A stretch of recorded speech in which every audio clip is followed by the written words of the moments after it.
Dalam sebuah perjalanan ketika di Jakarta, ada salah satu teman yang menemani saya di kendaraan. Dia bercerita. Dia cerita tentang serba-serbi dunia di Jakarta.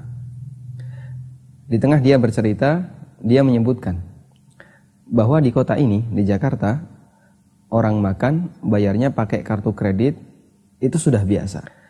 Spontan saya terheran. Allahu Akbar. Masya Allah, ada orang yang makan pakai kartu kredit. Anda warga Jakarta, atau yang tinggal di kota-kota besar, atau Anda yang sudah terbiasa menggunakan kartu kredit, mungkin ini sesuatu yang biasa bagi Anda, makan dengan menggunakan kartu kredit. Tapi terus terang, ini sesuatu yang mengherankan bagi saya. Anda boleh bilang saya katrok, Anda boleh bilang saya orang desa, tidak pernah mendengar ada ceritanya orang makan pakai kartu kredit. Tapi ada yang aneh bagi diri saya. Ketika ada orang yang makan, tapi membayarnya pakai ngutang. Dan ini pertama kali saya mendengarnya di zaman ini. Semiskin inikah penduduk Indonesia? Separah inikah kondisi ekonomi masyarakat Indonesia? Untuk hanya bisa makan, dia harus utang. Kalau mungkin ini terjadi ketika zaman penjajahan Jepang, atau zaman ketika masyarakat Indonesia masih miskin, atau zaman PKI, mungkin kita bisa memaklumi.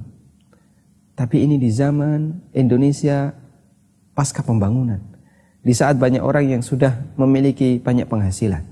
Sehingga tidak salah jika kemudian saya memiliki sedikit dugaan. Jika makan saja mereka ngutang, maka bisa jadi semua yang ada pada dirinya adalah hasil utangan.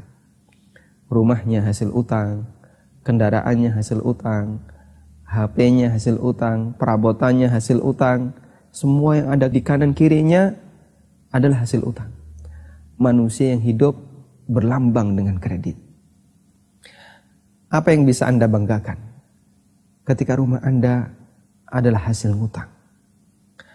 Apa yang bisa Anda banggakan ketika kendaraan Anda adalah hasil utang?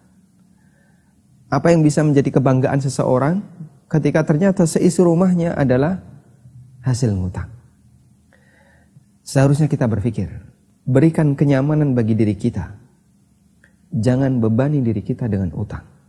Karena utang dalam Islam itu menakutkan.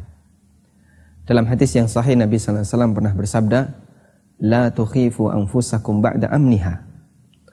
Qalu, "Fama dzaka ya Rasulullah?" Qala ad-dain.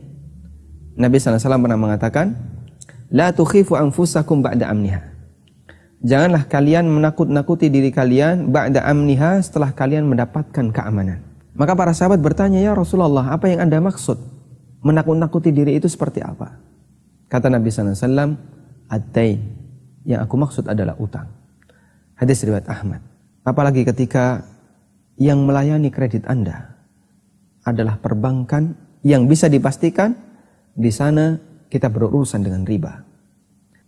Anda tidak perlu malu terlihat miskin, tapi malulah Anda ketika Anda berpura-pura kaya dengan cara riba.